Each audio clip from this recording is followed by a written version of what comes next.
Hello, hello, hello. You are tuning into another episode of The Wunderkind Show. Today's topic.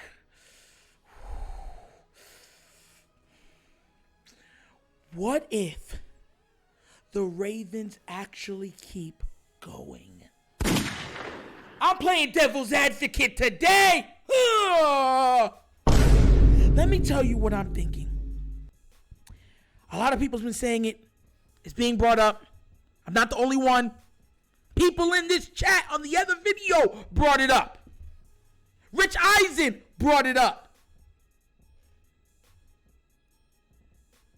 What if the Ravens actually try to acquire Deandre Hopkins? Bro! Oh my God, just the sheer thought of what that would do to the NFL. Let me tell you right now, the pearly gates would open, God would shine down his light, and there will be a soft harmony of Hallelujah. Hey! Hallelujah. Wunderkind, we're winning the Super Bowl. And it wouldn't stop there. Bro, like, I was going over this because, somebody, of course, I told you I read everybody's comments. It just takes a long time because I'm getting more and more comments now. And somebody brought it up, and I was watching the Rich Eisen show on Roku. He brought it up, and I had brought it up in other videos. So I was thinking, I'm saying, they actually went out there and got Odell Beckham Jr. Would Deandre Hopkins take a 2-year deal to try to make history? Because if DeAndre Hopkins joins Bateman, OBJ, Duvernay, and you got Lamar and Mark Andrews and Isaiah Likely, you wouldn't even call that room the wide receiver room no more. You understand? When people say, oh, that's the wide receiver room. No, that's not what we call it. You ever heard of the boom boom room? We'd call that the zoom zoom room. Because it would be zoom zoom for your boom boom. It would be touchdowns, yards, games, wins, Super Bowls, dynasty. And I would love it. The rest of the NFL would be scared. Petrified. They might even try to do whatever it takes to stop it. Because let me tell you this right now, if it ever comes out that the Baltimore Ravens are also inquiring, interested in somebody named Deandre, last name rhymes with Hopkins,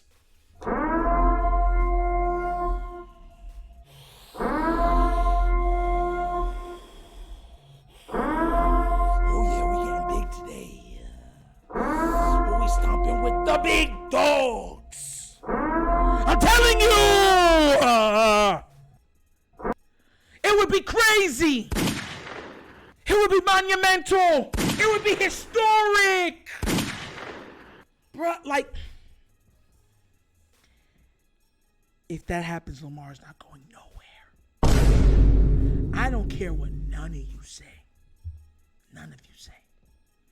It would, listen, OBJ is a try it because no one knows where he's at, but you know that if you're right, he could be a playmaker, so you sign him for 1 year. DeAndre Hopkins, they could sign him for a 2-year deal. Because the Arizona Cardinals are, contemplating on releasing him. So if they release a DeAndre Hopkins, bro, then he gets to pick where he wants to go. And I think he wants to win a title. And if he has a shot to win a title and to team up with OBJ, who has everybody's respect in the league, and he has a way to team up with Lamar Jackson, who has earned everybody's respect in the league, and he also gets to team up with the Mark Andrew, who has earned the respect of the people amongst the league, for the Ravens, birds will fly high. Purple will fill your cups. black will shadow your teams. Who would you cover? What would you do? We would be able to effectively run out of a 3 wide receiver set. It would be beautiful. What would you do? Would you guard Lamar? Would you guard D-Hop? Would you guard Bateman? Would you guard OBJ? Would you guard Mark Andrews? Would you guard Dobbins? Huh? Would you? Oh my God, I'm feeling it. Combo breaker. Double slap. Who would you cover? What would you do? Nightmare on Elm Street. This is what dreams are made of. And let me tell you something right now. If that would happen, it would be a gravitational shift in the entire NFL. I truly do believe that. I would see all of you listen, I'll be real with you. It would be so much excuses made with a team like that. With Lamar Jackson, you would actually have an opportunity. And I don't want to jinx it, but you would have the opportunity to go 17-0. You would have the opportunity. Am I saying it would happen? I'm not saying that, but you would have the opportunity. You would be able to effectively score at every level of the offense with a defense that could complement and take the ball away.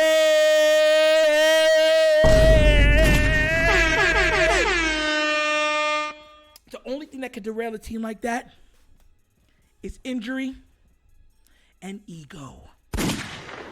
And what I mean by ego is sometimes when you get that much talent in one place, people start feeling belittled, feeling unnecessary, unimportant.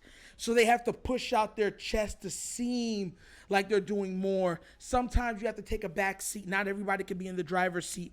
I remember, I believe it was the 2004 Colts. If I'm not mistaken, they had 3 receivers over 1,000 yards. 3 of them. You had Marvin Harrison, Reggie Wayne, and Brandon Stokely, if I'm not mistaken, all over 1,000 yards.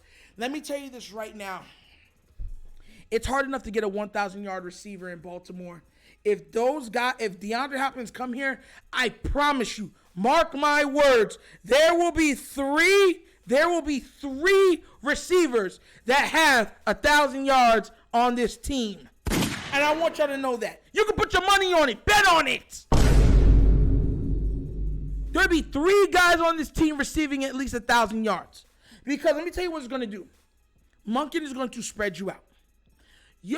How are you going to play one-on-one with DeAndre Hopkins, Bateman, and OBJ? And we're not even equating in Mark Andrews and then be able to successfully stop the run game with Lamar and Dobbins. Bro, Nightmare on Elm Street. Bro, you know what? Forget Nightmare on Elm Street. This is like being a resident on a street called Nightmare, right? While your neighbor is Jason, right? And your children own Chucky dolls. That's how scary that would be for other teams because there'd be nothing you could do. How long would you be able to hold down that offense? A quarter? A half? Until they explode for 30, 40, 50? I promise you, if they put those weapons around Lamar, he would have the opportunity to break the most passing yards in a game in NFL history. He'd have the opportunity to break the most throwing touchdowns in NFL history. He would be able to also break total points scored in an NFL season, in NFL history. He would have the opportunity to do all of that. All of that. And let me tell you something right now. If you think that I'm sounding like a Lamar apologist, you haven't watched him at Louisville. You haven't. Now imagine Louisville Lamar with weapons. Absolutely God-given, talented receivers that can separate at the point of attack. And then if you think, oh, we got them all covered, you got Mark Andrews right in the middle. And then if you think, oh, they're going to throw it, then you got J.K. Dobbins in the backfield. And then just when you think, okay, we got all them covered, Lamar Jackson keeps it and hits his head on the goalpost. It would be absolutely monumental, special, blessed. Oh my God.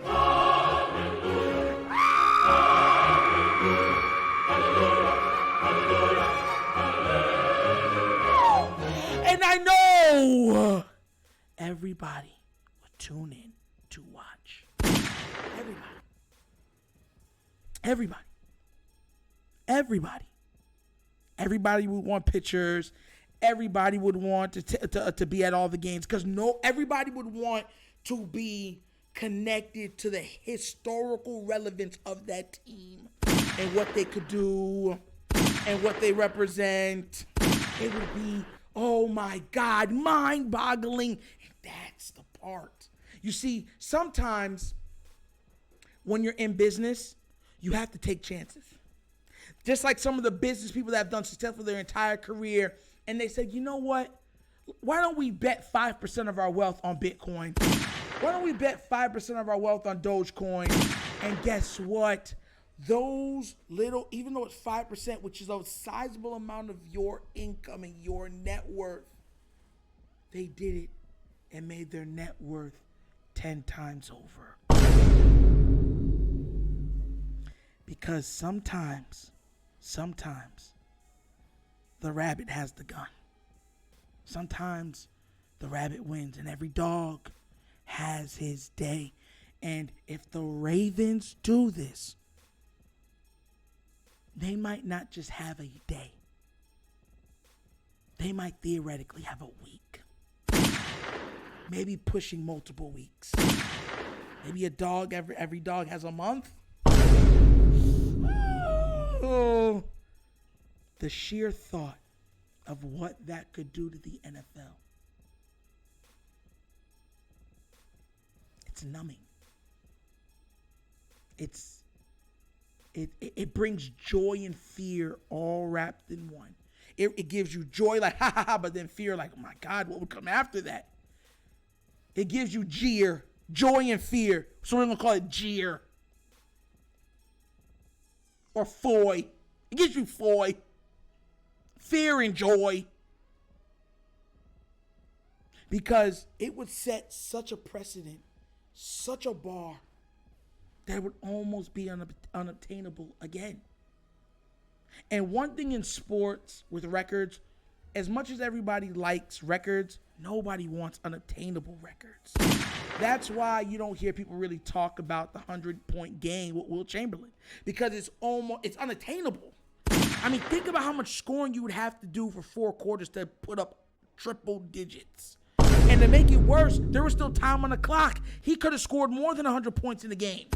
They all just rushed the court and was just like, screw the game. Hey! He just did the impossible. That's why no one mentions it. Because they're like, it'll never happen again. Kobe gets more reverence for his 81 or 82-point game than Wilt Chamberlain does for his 100-point game. Because people say, 81 might be able to be hit again. It might be able to be hit again. But 100, no. And that's what that would do to the NFL. Because everybody would watch. Everybody would be there. The Dolphins are the only undefeated team in NFL history. They would be there. The old 49ers, they would be there. The Patriots that almost had a perfect season, they would be there. It would be historical. How many times in your lifetime can you say you were a part or you witnessed something truly historical? And it would be historical during the social media age. The pictures, adulation, the statues, the moment in history. My God, what a dream. And that's another episode of The Wunderkind Show! Thank you all for watching. Listen, you could be anywhere else in the world, but you're here with me, and you know I appreciate that. Please do remember, like, subscribe, hit that notification bell, and leave a comment. You know I love the comments. I respond. I do all of that. Just be respectful to other people's differing opinions, and we have no problems. And before we go any further, I want to say thank you to Dante Alexander for donating $10 to The Wunderkind Show. I want to make sure I want to say thank you. And also, before I go any further, on top of that, I have somebody else I believe that has donated to The Wunderkind Show through Super Thanks. And I want to say thank you. Yes, Fran Cody. Oh, thank you for your $5 donation. Let me tell you something right now. I'll always bring it up in these videos to say thank you, because I know that it's hard-earned money. I know all of you are hardworking people. I know that money can be put in other ways, but you're investing it into this platform, into me, and I am eternally grateful for the respect and the monetization of this channel. Thank you so much for the trust and everything else that you're putting into this. Thank you. And once again, if you would like to donate to this channel, at the bottom of the screen is a Cash App, right? And in the Cash App is also located in the description of this video, $, The Wunderkind Show. In the description of every video moving forward, you will also be able to find our Team Wunderkind Patreon. And in that Patreon, you'll have, if you buy in to become a patron, you'll have access to the Team Wunderkind Discord. You'll have access to questions from subscribers. And you'll also have access to sometime live events that will be very private amongst the patrons. So once again, this is The Wunderkind Show. This is your host, Nitro, signing off. And as always, you guys know my slogan. Peace. And I am out of here. Yup.